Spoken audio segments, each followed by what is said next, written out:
हम तनवंत पागठ सचनाए,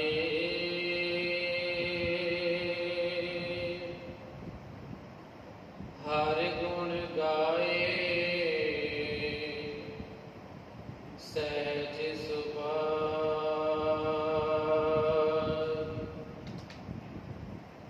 प्यो दादे का खोल डिठा खजाना,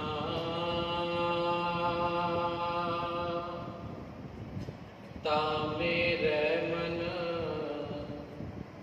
पया निदाना।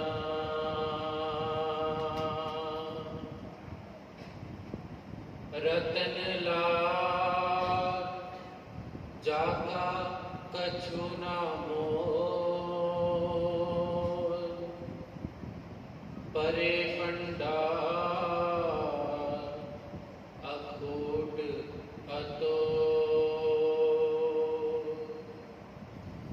खावे खर्चे रल मिल पाई, टोट न आवे वध दो जाई। कहो नानक जिस मस्तक लेख लिखाए, सो एत खजाने पया रलाए।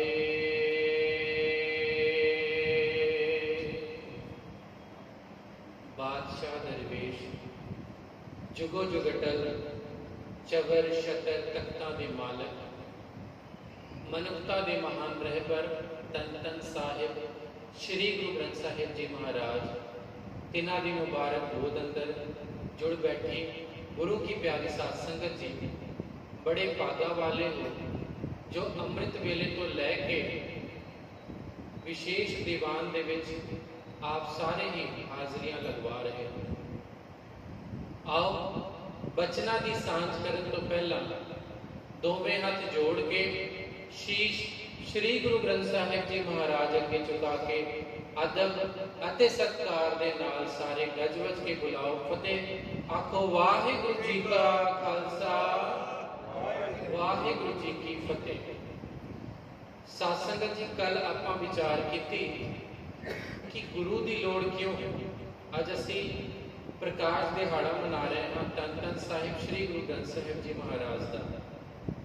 इसनूं मनाउण तो पहला सानू समझना सी कि गुरु की लोड़ क्यों पई, क्योंकि पहला भी बड़े धार्मिक ग्रंथ साडे कोल मौजूद सन।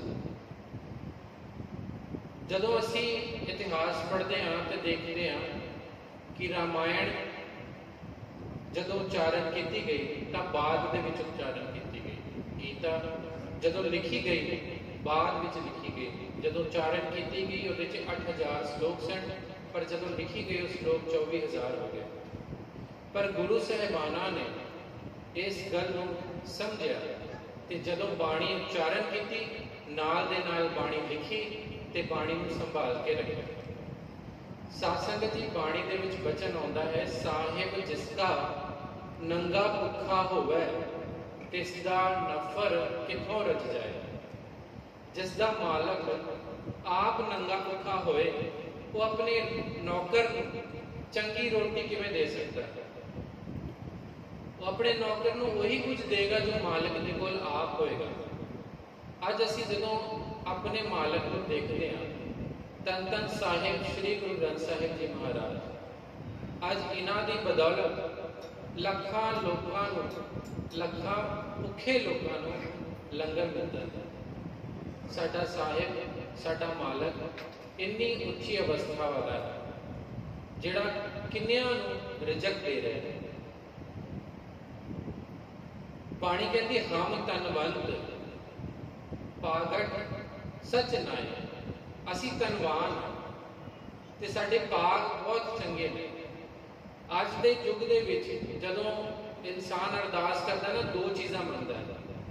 पहली चीज़ कि मेरे को तन आ जाए, ते दूजी चीज़ कि तन जदों आ जाए तो मेरे को कभी जाए ना, मेरे पाग इन्ने चंगे बने होण कि तन मेरे को हमेशा रहे।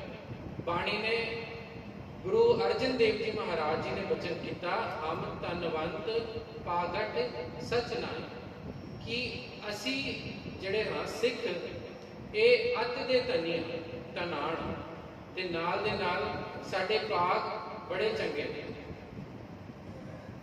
क्यों पाग चंगे ने? क्योंकि असी बाणी पढ़ते हैं। साडा गुरु श्री गुरु ग्रंथ साहिब जिहड़ा सर्व कला समर्थ है। वेखो जिथे भी असी जाते हैं, तुसी अगर मंदिर दे विच जाओगे, मंदिर दे विच जदों प्रवेश करोगे तो तुहानूं मंदिर का मुखी पुजारी मिलेगा। जदों तुसी मस्जिद विच जाओगे तो मस्जिद का मुखी तुहानूं मौलवी मिलेगा। जदों तुसी गिरजाघर जाओगे तो उत्थे तुहानूं पादरी मिलेगा, उत्थे दा मुखी। पर जदों तुसी गुरुद्वारे आते हो तो इत्थे मुखी ग्रंथी सिंह नहीं, इत्थे मुखी कोई गुरुद्वारे का प्रधान नहीं, इत्थे दा मुखी धन धन साहिब श्री गुरु ग्रंथ साहिब जी महाराज है। ताही बाणी विच लिखिया गया, तिथे सभे थाव नहीं तुद जिहा। जिन्ने भी थां असी जाके होके आए, असी हर थां दे विच ये एनालाइज किया, ये देखिया ते बाद दे विच पता चलिया कि गुरुद्वारे दे वर्गा थां कितने होर भी सानू नहीं मिलता, जिथे मुखी आप श्री गुरु ग्रंथ साहिब जी महाराज ने। साध संगत जी, बाणी नूं समझण दे पहला असी यह समझी कि देखो जदों बाणी लिखी जा रही है ना, ते नाल दे नाल जिथे बाणी का प्रकाश होना है वो स्थान भी तैयार हो रहा। एक पासों गुरु अर्जन साहब जी बाणी लिख रहे हैं, लिखवा रहे हैं भाई गुरदास जी कोलों, ते नाल दे नाल जिथे प्रकाश होना है हरमंदर साहिब वो थां भी तैयार हो रहे। ते जदों असी हरमंदर साहिब जाते हैं तो जदों तुसी जाके जिस जगह ते बहते हो ना साध संगत जी, जिन्ना उच्चा तुहानूं दरबार साहिब देखने को मिलता है, उतना ही नीवा ਉਹਦੇ ਵਿੱਚ ਸਰੋਵਰ ਦੇ ਵਿੱਚ ਡੂੰਘਾ। ਇਹਦੇ ਵਿੱਚ ਜਿਹੜੀ ਹੈ ਨਾ ਬਹੁਤ ਇੱਕ ਗਹਿਰਾਈ ਹੈ। ਗਹਿਰਾਈ ਕੀ ਹੈ? ਉਹ ਸਿੱਖਾਂ ਨੂੰ ਸਮਝਣ ਦੀ ਲੋੜ ਹੈ ਕਿ ਜਦੋਂ ਅਸੀਂ ਦਰਬਾਰ ਸਾਹਿਬ ਜਾਂਦੇ ਹਾਂ ਜਾਂ ਗੁਰੂ ਦੇ ਦਰ ਤੇ ਜਾਂਦੇ ਹਾਂ ਤੇ ਸਾਨੂੰ ਅਗਰ ਉੱਚਾ ਉੱਠਣਾ ਹੈ ਨਾ ਤੇ ਸਾਨੂੰ ਉਨਾ ਹੀ ਨੀਵਾ ਹੋ ਕੇ ਜਾਣਾ ਪਏਗਾ। ਗੁਰੂ ਰਾਮਦਾਸ ਪਾਤਸ਼ਾਹ ਮਹਾਰਾਜ ਨੇ बाबा बुड्ढा जी को अमृत सरोवर का नींह पत्थर रखवाया। अमृत सरोवर का नींह पत्थर रखवाण तो बाद उन्होंने सरोवर की कार सेवा शुरू की। गुरु रामदास पातशाह महाराज जी के अकाल चलाना करने तो पहला, ज्योति जोत समान तो पहला सरोवर के 3 हिस्से कंप्लीट हो चुके थे, चौथा हिस्सा कंप्लीट होना बाकी था। उस तो बाद 5वें गुरु साहिब धन गुरु अर्जन देव साहिब जी महाराज आते हैं तो उन्होंने बाद दे विच सरोवर का काम पूरा करवाया। उस तो बाद साईं मियाँ मीर जी को हरमंदर साहिब का नींह पत्थर रखवाया तो उस तो बाद हरमंदर साहिब की उसारी शुरू की गई। जदों रामदास पातशाह जी महाराज सरोवर की उसारी करान लगे ना तो उस वेले जिहड़ी भी मिट्टी उत्थों बाहर निकलती सी, गुरु रामदास पातशाह जी ने कहा कि इस मिट्टी को किधरे फेंकना नहीं है संगत जी, इस मिट्टी को साम के रखना। तो उस मिट्टी का ढेर पिछले पासे लगा दिता गया। गुरु रामदास पातशाह जी महाराज ने पूछा संगत ने कि ये मिट्टी का असी की करना, तो गुरु रामदास पातशाह महाराज कहते हैं कि संसार ने ना कोठे को बड़ा बदनाम किया होया। कोठा शब्द जिहड़ा है बड़ा बदनाम किया होया सी। तो गुरु रामदास पातशाह जी ने कहा कि मैं कोठा साहिब बनाना, कला कोठा शब्द नहीं वरत्या, कोठे के नाल क्या मैं कोठा साहिब बनाना। तो जदों तुसी दरबार साहिब जाते हो पिछले पासे जदों देखोगे अकाल तख्त बनया तो उन्होंने सीढ़ी चढ़ के जाना पैंदा, पौड़ियां चढ़ के जाना पैंदा, वो थां उच्ची है। वही थां है जिथे गुरु रामदास पातशाह महाराज जी ने वचन किया तो मिट्टी का ढेर लगवाया। तो जदों प्रकाश होंदा सवेरे दरबार साहिब उस वेले पालकी साहिब दे विच गुरु ग्रंथ साहिब जी को कोठा साहिब तो लैके आया जाता है तो उत्थे हरमंदर साहिब विच प्रकाश होंदा है। ते रात दे वेले सुखासन दे समय ਗੁਰੂ ਗ੍ਰੰਥ ਸਾਹਿਬ ਜੀ ਮਹਾਰਾਜ ਨੂੰ ਪਾਲਕੀ ਦੇ ਵਿੱਚ ਵਾਪਸ ਕੋਟਾ ਸਾਹਿਬ ਲਿਜਾਇਆ ਜਾਂਦਾ ਹੈ। ਸਾਧ ਸੰਗਤ ਜੀ, ਅਗਲੀ ਬੇਨਤੀ ਜਿਹੜੀ ਹੈ ਉਸ ਨੂੰ ਗੌਰ ਦੇ ਨਾਲ ਸਮਝਣ ਦਾ ਯਤਨ ਕਰਨਾ। ਦਰਬਾਰ ਸਾਹਿਬ ਜਦੋਂ ਤੁਸੀਂ ਦਰਸ਼ਨ ਕਰਦੇ ਹੋ ਨਾ, ਤੇ ਹਰਮੰਦਰ ਸਾਹਿਬ ਦਾ ਨੀਂਹ ਪੱਥਰ ਰਖਵਾਇਆ ਧੰਨ ਸ਼੍ਰੀ ਗੁਰੂ ਅਰਜਨ ਦੇਵ ਪਾਤਸ਼ਾਹ ਮਹਾਰਾਜ ਜੀ ਨੇ ਸਾਈਂ ਮੀਆਂ ਮੀਰ ਕੋਲ। ਹਰਮੰਦਰ ਸਾਹਿਬ ਦੀ ਉਸਾਰੀ ਵੀ ਧੰਨ ਧੰਨ ਸਾਹਿਬ ਸ਼੍ਰੀ ਗੁਰੂ ਅਰਜਨ ਦੇਵ ਮਹਾਰਾਜ ਜੀ ਨੇ ਕਰਵਾਈ। ਆਦਿ ਗ੍ਰੰਥ ਉਸ ਦਾ ਪ੍ਰਕਾਸ਼ ਵੀ ਧੰਨ ਧੰਨ ਸਾਹਿਬ ਸ਼੍ਰੀ ਗੁਰੂ ਅਰਜਨ ਦੇਵ ਮਹਾਰਾਜ ਜੀ ਨੇ ਕਰਵਾਇਆ। ਪਰ ਜਦੋਂ ਆਪਾਂ ਸ਼ਬਦ ਵਰਤਦੇ ਹਾਂ ਤੇ ਕਹਿੰਦੇ ਹਾਂ ਕਿ ਜਿਹੜਾ ਹਰਮੰਦਰ ਸਾਹਿਬ ਸਥਾਨ ਹੈ ਉਹ ਸ਼੍ਰੀ ਗੁਰੂ ਰਾਮਦਾਸ ਪਾਤਸ਼ਾਹ ਮਹਾਰਾਜ ਜੀ ਦਾ। ਸਵੇਰੇ ਸ਼ਾਮ ਅਰਦਾਸ ਦੇ ਵਿੱਚ ਇਹ ਲਫ਼ਜ਼ ਆਉਂਦੇ ਨੇ ਕਿ ਸੱਚਖੰਡ ਸ਼੍ਰੀ ਹਰਮੰਦਰ ਸਾਹਿਬ ਜੀ ਵਿਖੇ ਧੰਨ ਧੰਨ ਸ਼੍ਰੀ ਗੁਰੂ ਰਾਮਦਾਸ ਸਾਹਿਬ ਜੀ ਮਹਾਰਾਜ ਆਪ ਜੀ ਦੇ ਸੱਚਖੰਡ ਸ਼੍ਰੀ ਹਰਮੰਦਰ ਸਾਹਿਬ ਵਿਖੇ। ਸਮਝਣ ਦਾ ਯਤਨ ਕਰੋ, ਜਦੋਂ ਨੀਂਹ ਪੱਥਰ ਰਖਵਾਉਣ ਵਾਲੇ ਗੁਰੂ ਅਰਜਨ ਦੇਵ ਜੀ ਕਾਰ ਸੇਵਾ ਹਰਮੰਦਰ ਸਾਹਿਬ ਦੀ ਸੰਪੂਰਨ ਕਰਵਾਉਣ ਵਾਲੇ ਗੁਰੂ ਅਰਜਨ ਦੇਵ ਜੀ ਆਦਿ ਗ੍ਰੰਥ ਦਾ ਪ੍ਰਕਾਸ਼ ਕਰਵਾਉਣ ਵਾਲੇ ਸ਼੍ਰੀ ਗੁਰੂ ਅਰਜਨ ਦੇਵ ਜੀ। ਤੇ ਕਦੀ ਅਸੀਂ ਵਿਚਾਰ ਕੇ ਦੇਖਿਆ ਕਿ ਕੀ ਇਤਿਹਾਸ ਹੋਏਗਾ ਇਸ ਦਾ ਕਿ ਉੱਥੇ ਜਦੋਂ ਅਰਦਾਸ ਹੁੰਦੀ ਹੈ ਤੇ ਆਪਾਂ ਸ਼ਬਦ ਵਰਤਦੇ ਹਾਂ ਗੁਰੂ ਰਾਮਦਾਸ ਜੀ ਦਾ ਪਾਵਨ ਪਵਿੱਤਰ ਸਥਾਨ ਸੱਚਖੰਡ ਸ਼੍ਰੀ ਹਰਮੰਦਰ ਸਾਹਿਬ। ਜਦੋਂ ਕੋਈ ਰਾਗੀ ਜਥਾ ਜਾਂ ਕੋਈ ਕੀਰਤਨੀਆ ਸਾਡੇ ਕੋਲ ਆਉਂਦਾ ਹੈ, ਅਸੀਂ ਕਹਿੰਦੇ ਹਾਂ ਕਿ ਗੁਰੂ ਰਾਮਦਾਸ ਪਾਤਸ਼ਾਹ ਜੀ ਮਹਾਰਾਜ ਦੇ ਦਰ ਤੋਂ ਆਏ ਕੀਰਤਨੀਏ। ਇਹਦੇ ਪਿੱਛੇ ਕਾਰਨ ਹੈ। ਇਸ ਨੂੰ ਸਮਝਣ ਦੇ ਲਈ ਥੋੜਾ ਜਿਹਾ ਸਾਨੂੰ ਪਿੱਛੇ ਜਾਣਾ ਪਏਗਾ। ਜਿੱਦਾਂ ਕਿ ਮੈਂ ਬੇਨਤੀ ਕੀਤੀ, ਜਦੋਂ ਗੁਰੂ ਰਾਮਦਾਸ ਪਾਤਸ਼ਾਹ ਮਹਾਰਾਜ ਜੀ ਨੇ ਬਾਬਾ ਬੁੱਢਾ ਜੀ ਕੋਲੋਂ ਅੰਮ੍ਰਿਤ ਸਰੋਵਰ ਦਾ ਨੀਂਹ ਪੱਥਰ ਰਖਵਾਇਆ, ਉਹਨਾਂ ਦੇ ਜੋਤੀ ਜੋਤ ਸਮਾਉਣ ਤੋਂ ਪਹਿਲਾਂ 3 ਹਿੱਸੇ ਸਰੋਵਰ ਦੇ ਕੰਪਲੀਟ ਹੋ ਚੁੱਕੇ ਸੀ। ਚੌਥਾ ਹਿੱਸਾ ਹੁਣੇ ਵੀ ਬਾਕੀ ਸੀ। ਤੇ ਗੁਰੂ ਰਾਮਦਾਸ ਪਾਤਸ਼ਾਹ ਮਹਾਰਾਜ ਜੀ ਨੇ ਜਿਹੜਾ ਉਹ ਨਕਸ਼ਾ ਸੀ ਉਹ ਗੁਰੂ ਅਰਜਨ ਦੇਵ ਸਾਹਿਬ ਜੀ ਨੂੰ ਦਿੱਤਾ। ਤੇ ਗੁਰਤਾ ਗੱਦੀ ਮਿਲਣ ਤੋਂ ਬਾਅਦ ਗੁਰੂ ਅਰਜਨ ਦੇਵ ਸਾਹਿਬ ਜੀ ਨੇ ਸਭ ਤੋਂ ਪਹਿਲਾ ਕੰਮ ਇਹ ਕੀਤਾ ਕਿ ਉਹਨਾਂ ਨੇ ਚੌਥਾ ਹਿੱਸਾ ਕੰਪਲੀਟ ਕਰਵਾਇਆ।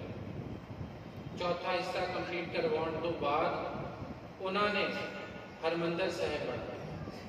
ਤੇ ਜਦੋਂ ਸੰਗਤ ਨੇ ਪੁੱਛਿਆ ਕਿ ਮਹਾਰਾਜ ਆਪ ਜੀ ਦਾ ਦਰ ਬਣ ਕੇ ਤਿਆਰ ਹੈ, ਆਪ ਜੀ ਨੂੰ ਬਹੁਤ ਬਹੁਤ ਵਧਾਈਆਂ। ਤੇ ਉਹਨਾਂ ਨੇ ਬਚਨ ਕੀਤੇ ਕਿ ਇਹ ਦਰ ਮੇਰਾ ਨਹੀਂ, ਕਿਉਂਕਿ ਨਕਸ਼ਾ ਸ਼੍ਰੀ ਗੁਰੂ ਰਾਮਦਾਸ ਸਾਹਿਬ ਜੀ ਦਾ, ਸੋਚ ਸ਼੍ਰੀ ਗੁਰੂ ਰਾਮਦਾਸ ਸਾਹਿਬ ਜੀ ਦੀ। ਉਹਨਾਂ ਨੇ ਕਿਹਾ ਕਿ ਇਹ ਸਾਰਾ ਕੁਝ ਕਰਨ ਤੇ ਕਰਵਾਉਣ ਵਾਲੇ ਮੇਰੇ ਪਿਤਾ ਆਪ। ਉਹਨਾਂ ਨੇ ਪੂਰਾ ਕ੍ਰੈਡਿਟ ਸ਼੍ਰੀ ਗੁਰੂ ਰਾਮਦਾਸ ਪਾਤਸ਼ਾਹ ਮਹਾਰਾਜ ਜੀ ਨੂੰ ਦਿੱਤਾ। ਇਸ ਕਰਕੇ ਅੱਜ ਅਸੀਂ ਜਦੋਂ ਹਰਮੰਦਰ ਸਾਹਿਬ ਦਰਸ਼ਨ ਕਰਨ ਜਾਂਦੇ ਹਾਂ ਤੇ ਉਹ ਥਾਂ ਧੰਨ ਧੰਨ ਸਾਹਿਬ ਸ਼੍ਰੀ ਗੁਰੂ ਰਾਮਦਾਸ ਪਾਤਸ਼ਾਹ ਮਹਾਰਾਜ ਜੀ ਦਾ ਥਾਂ, ਉਸ ਨੂੰ ਅਸੀਂ ਇਸ ਤਰੀਕੇ ਦੇ ਨਾਲ ਵਰਣਨ ਕਰਦੇ ਹਾਂ। ਜਦੋਂ ਉੱਥੇ ਗੁਰੂ ਅਰਜਨ ਸਾਹਿਬ ਜੀ ਨੇ ਆਦਿ ਗ੍ਰੰਥ ਦਾ ਪ੍ਰਕਾਸ਼ ਕੀਤਾ, ਉਸ ਵੇਲੇ ਉਹਦੇ ਵਿੱਚ 975 ਅੰਗ ਕੰਪਲੀਟ ਹੋ ਚੁੱਕੇ ਸੀ। 975 ਅੰਗ ਸਨ। ਹੁਣ ਤੁਸੀਂ ਸਵਾਲ ਕਰੋਗੇ ਕਿ ਅਸੀਂ ਜਦੋਂ ਗੁਰੂ ਗ੍ਰੰਥ ਸਾਹਿਬ ਪੜ੍ਹਦੇ ਹਾਂ ਤੇ ਉਹਦੇ ਵਿੱਚ 1430 ਅੰਗ ਨੇ, ਇਹ ਕਿੱਦਾਂ ਹੋਇਆ? ਤੇ 28 ਅਗਸਤ 1705 ਈਸਵੀ ਦੇ ਵਿੱਚ ਗੁਰੂ ਗੋਬਿੰਦ ਸਿੰਘ ਮਹਾਰਾਜ ਜੀ ਨੇ ਭਾਈ ਮਨੀ ਸਿੰਘ ਜੀ ਅਤੇ ਬਾਬਾ ਦੀਪ ਸਿੰਘ ਜੀ ਕੋਲੋਂ 9ਵੇਂ ਗੁਰੂ ਧੰਨ ਧੰਨ ਸਾਹਿਬ ਸ਼੍ਰੀ ਗੁਰੂ ਤੇਗ ਬਹਾਦਰ ਸਾਹਿਬ ਜੀ ਦੀ ਬਾਣੀ ਦਰਜ ਕਰਵਾਈ। ਉਹ ਬਾਣੀ ਦਰਜ ਕਰਵਾਉਂਦੇ ਨੇ ਤੇ ਬਾਣੀ ਦਰਜ ਕਰਨ ਦਾ ਵੀ ਇੱਕ ਤਰੀਕਾ ਹੈ। ਜਦੋਂ ਗੁਰੂ ਅਰਜਨ ਸਾਹਿਬ ਜੀ ਨੇ ਆਦਿ ਗ੍ਰੰਥ ਸੰਪੂਰਨ ਕੀਤਾ ਤੇ ਆਖਿਰ ਦੇ ਵਿੱਚ ਬਚਨ ਆਉਂਦੇ ਨੇ, ਸ਼ਲੋਕ ਮਹੱਲਾ 5ਵਾਂ, ਤੇਰਾ ਕੀਤਾ ਜਾਤੋ ਨਹੀਂ ਮੈਨੂੰ ਜੋਗ ਕੀ ਤੋਈ। ਉਸ ਤੋਂ ਪਹਿਲਾ ਬਚਨ ਆਉਂਦਾ ਮੁੰਦਾਵਣੀ ਮਹੱਲਾ 5ਵਾਂ, ਥਾਲ ਵਿੱਚ 3 ਵਸਤੂ ਪਈ। ਮੁੰਦਾਵਣੀ ਮਹੱਲਾ 5ਵਾਂ ਜਦੋਂ ਆਉਂਦਾ ਹੈ, ਇਹਦਾ ਭਾਵ ਹੈ कि बाणी इत्थे संपूर्ण हो गई। ते श्लोक पहला पंजवां यह सिग्नेचर ने गुरु अर्जन देव साहिब जी दे कि जो कुछ भी होया या जो बाणी लिखी गई ये लिखवाउण वाला अकाल पुरख आप, सारा क्रेडिट अकाल पुरख ने दिता।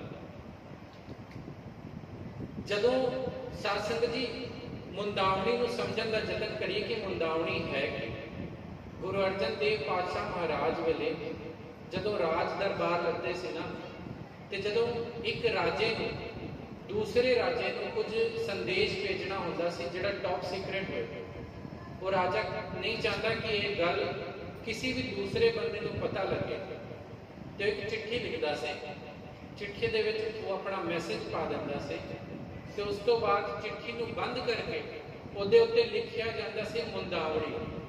मुंदावड़ी लिखण दे नाल यह हुंदा सी कि जदों उत्ते उत्ते मुंदावड़ी लिखी गई उस तो बाद किसी नूं भी हक नहीं कि उस मुंदावड़ी नूं बोल सके।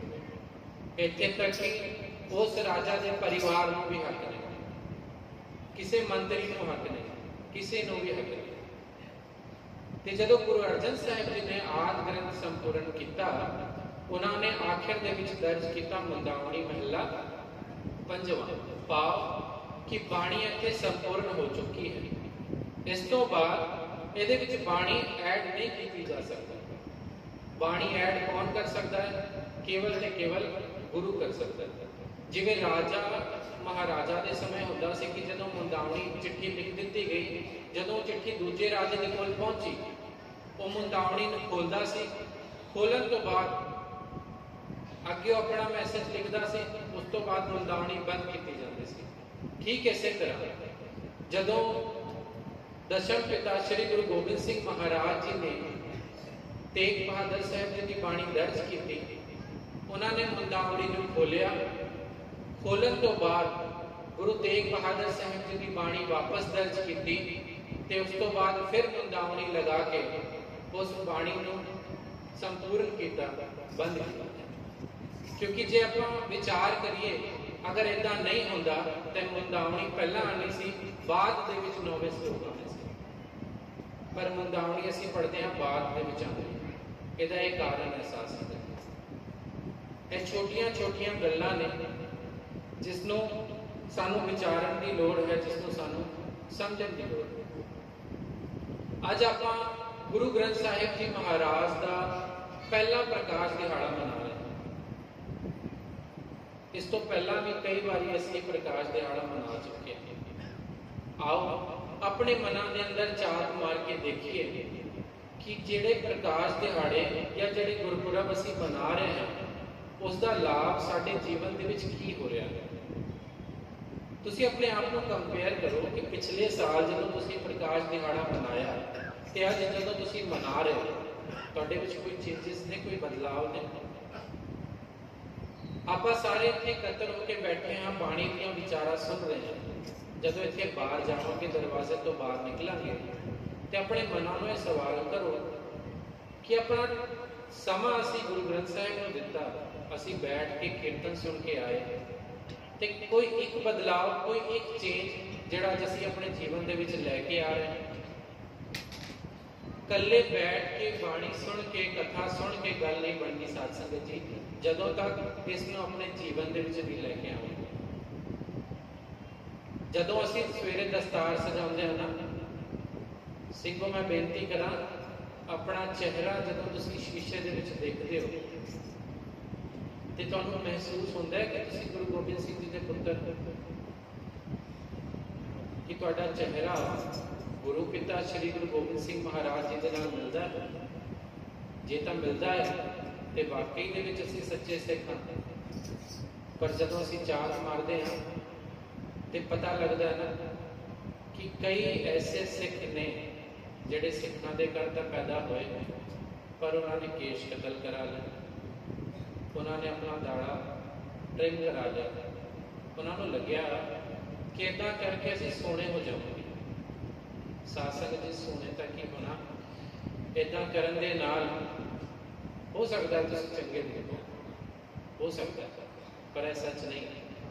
लेकिन हाँ, असीं गुरु ग्रंथ साहिब की खुशियां नहीं ले सकते क्योंकि जदों गुरु नानक देव जी उदासी करन जाते हैं ना, भाई मरदाना जी को नाल रखते हैं, सब तो पहली कंडीशन जी होंगी है वो ये है कि तुसी अपने शरीर का रूप जोड़ा है ना अपने आप तो अलग नहीं करना, केश अपने आप तो अलग नहीं करना। क्योंकि केश ना सही गल है, केश गुरु की मोहर, तो जो केश साढ़े नाल ने ना ये पता लगता है कि असी रब के नाल डायरैक्ट जुड़े हुए हैं, साडा डायरैक्ट कनैक्शन। जदों तुसी क्रिश्चनां दे आगू यीशु मसीह का चेहरा देखते हो, उन्होंने कोई पेंटिंग देखते हो ना, तुम देखोगे कि उन्होंने दाढ़ी लंबी, वाल भी लंबे। तो जदों पहला जमाने के जिन्हें भी ऋषि मुनि होए ने सारिया ने केश रखे, पर असी सोने दिखण की चाह दे विच अज केशा का कतल कर रहे, बाणी नहीं पढ़ते। जे पढ़ ली तो उसनों अपने जीवन के लैके नहीं आते। सत्संग च बाणी पढ़ना बहुत आसान है, तुम बैठ के 2-3 घंटे आराम नाल बाणी पढ़ सकते हो, पर बाणी को अपने जीवन के लैके आना है सब तो बड़ा टास्क है।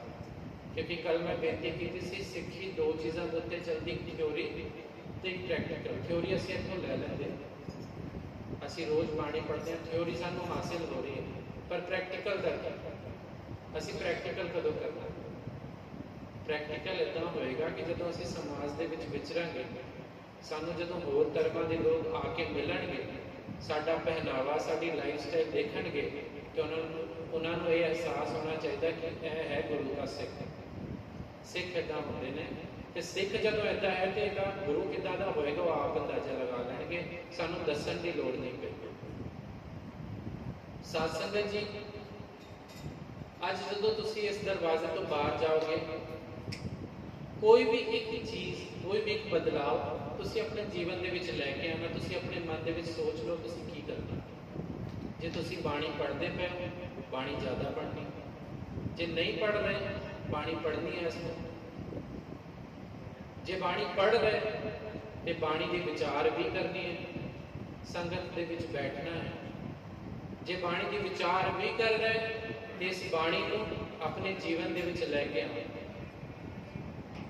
यह चीज़ां जदों तुसीं बाहर जाओगे, अज प्रण करके जाना कि तुसीं यह चेंजिस अपने जीवन के विच लैके आओगे।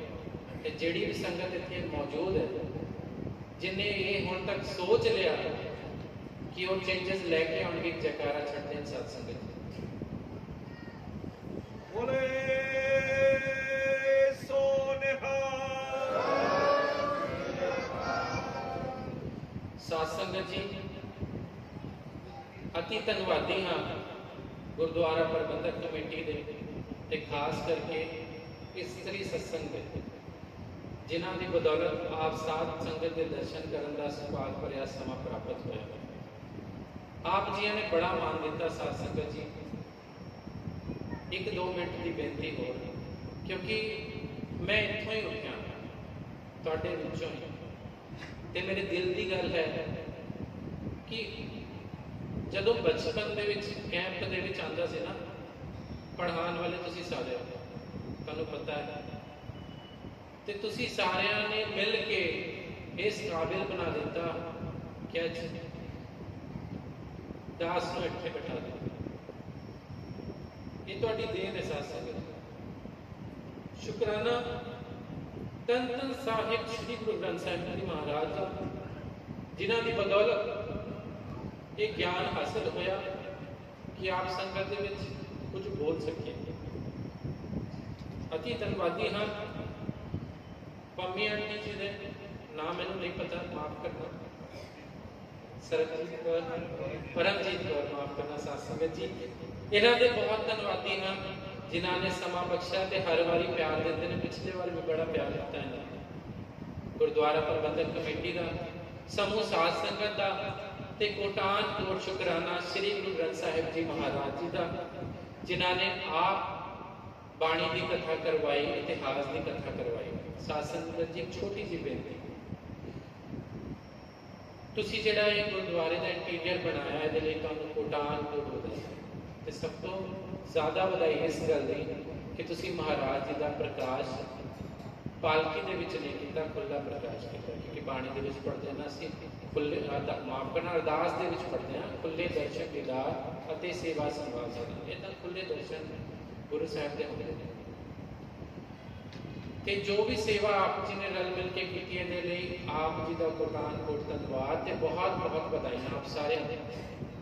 ਇੱਕ ਬੇਨਤੀ ਜਿਹੜੀ ਮੈਂ ਕਰਨੀ ਚਾਹੁੰਦਾ, ਜੋ ਪਿਛਲੇ ਕੁਝ ਸਮੇਂ ਤੋਂ ਮੈਂ ਮਹਿਸੂਸ ਕਰ ਰਿਹਾ, ਜਿੱਥੇ ਅਸੀਂ ਗੁਰੂ ਸਾਹਿਬ ਦਾ ਇੰਨਾ ਸਤਿਕਾਰ ਕਰਦੇ ਹਾਂ ਨਾ, ਉੱਥੇ ਇੱਕ ਸਤਿਕਾਰ ਹੋਰ ਕਰੀਏ। ਉਹ ਸਤਿਕਾਰ ਕੀ ਹੈ? ਜਦੋਂ ਵੀ ਭਾਈ ਸਾਹਿਬ ਅਰਦਾਸ ਕਰਦੇ ਨੇ ਨਾ, ਜਦੋਂ ਉਹਨਾਂ ਨੇ ਅਰਦਾਸ ਸ਼ੁਰੂ ਕੀਤੀ, ਅਸੀਂ ਉਹਨਾਂ ਦੇ ਕੋਲ ਜਾਂਦੇ ਹਾਂ ਤੇ ਜੋ ਵੀ ਮਾਇਆ ਆਪਣੀ ਸ਼ਰਧਾ ਦੇ ਨਾਲ ਭੇਟ ਕਰਦੇ ਉਹਨਾਂ ਦੇ ਹੱਥ ਵਿੱਚ ਰੱਖ ਦਿੰਦੇ। ਇੱਕ ਤੇ ਉਹਨਾਂ ਨੇ ਅਰਦਾਸ ਸ਼ੁਰੂ ਕਰ ਦਿੱਤੀ ਹੈ ਤੇ ਜਦੋਂ ਤੁਸੀਂ ਮਾਇਆ ਦਿੰਦੇ ਹੋ ਉਹਨਾਂ ਦਾ ਧਿਆਨ ਉੱਥੇ ਚਲਾ ਜਾਂਦਾ। ਬਾਣੀ ਅਸੀਂ ਬੜੇ ਪਿਆਰ ਨਾਲ ਸਰਵਣ ਕੀਤੀ, ਬੜੇ ਪਿਆਰ ਨਾਲ ਪੜ੍ਹੀ, ਲੇਕਿਨ ਸਭ ਤੋਂ ਮੇਨ ਹੁੰਦੀ ਹੈ ਅਰਦਾਸ, ਜਿਹਦੇ ਵਿੱਚ ਅਸੀਂ ਗੁਰੂ ਸਾਹਿਬ ਅੱਗੇ ਅਰਜ਼ੋਈ ਕਰਦੇ ਹਾਂ ਤੇ ਸੰਗਤ ਵਿਚਕਾਰ ਉੱਠ ਕੇ ਉਹਨਾਂ ਕੋਲ ਜਾਂਦੀ ਹੈ। ਜਦੋਂ ਤੁਸੀਂ ਭਾਈ ਸਾਹਿਬ ਨੂੰ ਲਿਖਵਾਉਂਦੇ ਹੋ ਨਾ ਕਿ ਕਿਹੜੀ ਕਿਹੜੀ ਅਰਦਾਸ ਕਰਨੀ ਹੈ, ਉਸ ਵੇਲੇ ਤੁਸੀਂ ਜਾਂ ਤੇ ਉਹਨਾਂ ਨੂੰ ਮਾਇਆ ਦੇ ਦਿਓ, ਜਾਂ ਦੂਜਾ ਸਭ ਤੋਂ ਵਧੀਆ ਕੰਮ, ਇੱਕ ਛੋਟੀ ਜਿਹੀ ਗੋਲਕ ਅਰਦਾਸ ਦੇ ਵੇਲੇ ਤੁਸੀਂ ਇੱਥੇ ਸਾਹਮਣੇ ਰੱਖੋ। ਸਾਹਮਣੇ ਰੱਖਣ ਦੇ ਨਾਲ ਕੀ ਹੋਏਗਾ ਮੈਂ ਤੁਹਾਨੂੰ ਦੱਸਦਾ। ਜਦੋਂ ਭਾਈ ਸਾਹਿਬ ਦੇ ਹੱਥ ਦੇ ਵਿੱਚ ਤੁਸੀਂ ਮਾਇਆ ਫੜਾਉਂਦੇ ਹੋ, ਭਾਈ ਸਾਹਿਬ ਉਹ ਮਾਇਆ ਆਪਣੀ ਜੇਬ ਦੇ ਵਿੱਚ ਪਾ ਲੈਂਦੇ ਨੇ। ਉਹ ਪੈਸਾ ਕਿੱਥੋਂ ਕਿੱਥੋਂ ਘੁੰਮ ਕੇ ਆਇਆ ਤੁਹਾਨੂੰ ਵੀ ਨਹੀਂ ਪਤਾ, ਉਹਦੇ ਵਿੱਚ ਕਿੰਨੇ ਬੈਕਟੀਰੀਆਜ਼ ਨੇ ਤੁਹਾਨੂੰ ਨਹੀਂ ਪਤਾ। ਉਸ ਤੋਂ ਬਾਅਦ ਭਾਈ ਸਾਹਿਬ ਨੇ ਹੁਕਮਨਾਮਾ ਲੈਣਾ ਹੁੰਦਾ ਹੈ, ਉਸੇ ਹੱਥ ਦੇ ਨਾਲ ਉਹ ਗੁਰੂ ਗ੍ਰੰਥ ਸਾਹਿਬ ਜੀ ਮਹਾਰਾਜ ਜੀ ਨੂੰ ਛੂਹ ਦਿੰਦੇ। ਇਹ ਬਹੁਤ ਬਾਰੀਕ ਚੀਜ਼ ਹੈ ਸਾਧ ਸੰਗਤ ਜੀ, ਇਹਦੇ ਉੱਤੇ ਥੋੜਾ ਜਿਹਾ ਧਿਆਨ ਦੇਣ ਦੀ ਲੋੜ ਹੈ ਸਾਨੂੰ, ਕਿਉਂਕਿ ਉਸ ਵੇਲੇ ਸਮਾਂ ਨਹੀਂ ਹੁੰਦਾ ਕਿ ਉਹ ਪਿੱਛੇ ਜਾਣ ਤੇ ਹੱਥ ਧੋ ਕੇ ਦੁਬਾਰਾ ਤਾਬਿਆਂ ਤੇ ਬੈਠਣ। ਉਹਨਾਂ ਨੂੰ ਪਾਠ ਕਰਨਾ, ਹੁਕਮਨਾਮਾ ਲੈਣਾ ਤੇ ਉਹ ਬਾਣੀ ਪੜ੍ਹਦੇ ਨੇ। ਇੱਦਾਂ ਜਿਹੜੇ ਵੀ ਜਰਮਸ ਜਾਂ ਜੋ ਵੀ ਬੈਕਟੀਰੀਆ ਉਸ ਨੋਟ ਦੇ ਵਿੱਚ ਹੁੰਦਾ ਹੈ, ਉਹ ਭਾਈ ਸਾਹਿਬ ਦੇ ਹੱਥ ਵਿੱਚ ਆ ਗਿਆ। ਹੱਥ ਵਿੱਚ ਆਉਣ ਤੋਂ ਬਾਅਦ ਉਹ ਗੁਰੂ ਗ੍ਰੰਥ ਸਾਹਿਬ ਜੀ ਮਹਾਰਾਜ ਦੇ ਨਾਲ, ਜਿੱਥੇ ਅਸੀਂ ਇੰਨੇ ਸੋਹਣੇ ਰੁਮਾਲੇ ਚੜਾ ਰਹੇ ਹਾਂ, ਇੰਨਾ ਸਤਿਕਾਰ ਕਰ ਰਹੇ, ਤੇ ਇਹ ਸਤਿਕਾਰ ਵੀ ਕਿਉਂ ਨਾ ਕਰੀਏ। ਇੱਕ ਹੋਰ ਬੇਨਤੀ ਕਿ ਆਮ ਤੌਰ ਦੇ ਵਿੱਚ ਦੇਖਿਆ ਜਾਂਦਾ ਹੈ ਮਤਲਬ ਕੱਲੀ ਇਸ ਕਮੇਟੀ ਦੀ ਗੱਲ ਜਾਂ ਇਸ ਗੁਰਦੁਆਰੇ ਦੀ ਜਾਂ ਧੰਨਵਾਦ ਦੀ ਗੱਲ ਨਹੀਂ, ਹਰ ਥਾਂ ਦੇ ਵਿੱਚ ਅਕਸਰ ਦੇਖਿਆ ਜਾਂਦਾ ਹੈ ਕਿ ਜਦੋਂ ਅਲੱਗ ਗੋਲਕ ਹੁੰਦੀ ਹੈ ਨਾ, ਤੇ ਕੁਝ ਕੰਟਰੀਬਿਊਸ਼ਨ ਜਿਹੜਾ ਹੈ ਉਹ ਗੁਰਦੁਆਰਾ ਕਮੇਟੀ ਰੱਖ ਲੈਂਦੀ ਹੈ। ਤੇ ਉਹਦੇ ਪਿੱਛੇ ਵੀ ਕਾਰਨ ਹੈ, ਆਪਣੀ ਮਜਬੂਰੀਆਂ ਨੇ, ਇਹ ਕਮੇਟੀਆਂ ਨੂੰ ਜ਼ਿਆਦਾ ਪਤਾ ਹੁੰਦਾ ਹੈ, ਮੈਂ ਇਹਦੇ ਬਾਰੇ ਚਰਚਾ ਨਹੀਂ ਕਰ ਸਕਦਾ। ਤੇ ਜਦੋਂ ਵੀ ਭਾਈ ਸਾਹਿਬ ਦਾ ਜਾਂ ਗ੍ਰੰਥੀ ਸਿੰਘ ਦਾ ਜੋ ਮਾਇਆ ਦਾ ਗੋਲਕ ਬਣੇਗਾ, ਉਹਦੇ ਵਿੱਚ ਜਿਹੜਾ ਹਿੱਸਾ ਹੋਏਗਾ ਪੂਰਨ ਤੌਰ ਤੇ ਭਾਈ ਸਾਹਿਬ ਦਾ ਹੋਣਾ ਚਾਹੀਦਾ। ਕਾਰਨ ਕਿ ਅਰਦਾਸ ਉਹ ਕਰ ਰਹੇ ਨੇ, ਸੰਗਤ ਡਾਇਰੈਕਟ ਉਹਨਾਂ ਨੂੰ ਭੇਟਾ ਦੇ ਰਹੀ ਹੈ। ਤੇ ਇਹ ਬਚਨ ਜਿਹੜੇ ਨੇ, ਇਹ ਬੇਨਤੀ ਤੁਸੀਂ ਪ੍ਰਵਾਨ ਕਰਨਾ, ਇਹਦੇ ਉੱਤੇ ਵਿਚਾਰ ਕਰਨਾ। ਤੇ ਅਗਲੀ ਵਾਰ ਜਦੋਂ ਆਵਾਂਗੇ ਤੇ ਮੈਨੂੰ ਦੇਖ ਕੇ ਬੜੀ ਖੁਸ਼ੀ ਹੋਏਗੀ ਕਿ ਅਲੱਗ ਗੋਲਕ ਇੱਥੇ ਹੋਏ, ਤਾਂ ਕਿ ਗੁਰੂ ਗ੍ਰੰਥ ਸਾਹਿਬ ਜੀ ਦਾ ਜਿਹੜਾ ਸਤਿਕਾਰ ਹੈ ਉਹ ਸੰਪੂਰਨ ਰੂਪ ਦੇ ਨਾਲ ਬਹਾਲ ਹੋ ਸਕੇ। ਕੋਈ ਵੀ ਜਰਮਸ ਜਿਹੜਾ ਹੈ ਗੁਰੂ ਸਾਹਿਬ ਜੀ ਦੇ ਜਿਹੜੇ ਅੰਗ ਨੇ ਉਹਨਾਂ ਨੂੰ ਟੱਚ ਨਾ ਕਰੇ। ਤੇ ਇੰਨੀ ਕੁ ਬੇਨਤੀ ਪ੍ਰਵਾਨ ਕਰਨੀ। ਵਿਚਾਰਾਂ ਦੀ ਸਾਂਝ ਕਰਦੇ ਆ, ਇੱਕ ਨਹੀਂ ਅਨੇਕਾਂ ਹੀ ਪ੍ਰਕਾਰ ਦੀਆਂ ਗਲਤੀਆਂ ਭੁੱਲਾਂ ਹੋ ਗਈਆਂ। ਆਪ ਸਾਰੀ ਸੰਗਤ ਅਤੇ ਧੰਨ ਧੰਨ ਸਾਹਿਬ ਸ੍ਰੀ ਗੁਰੂ ਗ੍ਰੰਥ ਸਾਹਿਬ ਜੀ ਮਹਾਰਾਜ ਬਖਸ਼ਣਯੋਗ ਨੇ। ਅਣਜਾਣ ਬੱਚਾ ਜਾਣ ਕੇ ਮਾਫ ਕਰਨਾ ਨਾ ਜੀ। ਅੱਗੇ ਜਦੋਂ ਵੀ ਆਪ ਜੀ ਹੁਕਮ ਕਰੋਗੇ, ਆਪ ਜੀ ਦੇ ਦਰਸ਼ਨ ਕਰਨ ਦੇ ਲਈ ਜ਼ਰੂਰ ਹਾਜ਼ਰ ਹੋਵਾਂਗੇ। ਅਤੀ ਧੰਨਵਾਦੀ ਹਾਂ ਭਾਈ ਸਾਹਿਬ, ਭਾਈ ਸਰਬਜੀਤ ਸਿੰਘ ਵੀਰ ਜੀ ਦੇ, ਜੋ ਹਰ ਵਾਰੀ ਮੈਨੂੰ ਬਹੁਤ ਪਿਆਰ ਬਖਸ਼ਦੇ ਨੇ, ਬਹੁਤ ਮਾਣ ਬਖਸ਼ਦੇ ਨੇ। ਸਮੂਹ ਸਾਧ ਸੰਗਤ ਦਾ ਇੱਕ ਵਾਰੀ ਫਿਰ ਕੋਟਾਨ ਕੋਟ ਧੰਨਵਾਦ। ਸਾਰੇ ਗੱਜ ਵੱਜ ਕੇ ਫਤਿਹ ਦੀ ਸਾਂਝ ਕਰੋ। ਦਿਓ ਅਸੀਸ ਆਪੋ। ਵਾਹਿਗੁਰੂ ਜੀ ਕਾ ਖਾਲਸਾ, ਵਾਹਿਗੁਰੂ ਜੀ ਕੀ ਫਤਿਹ।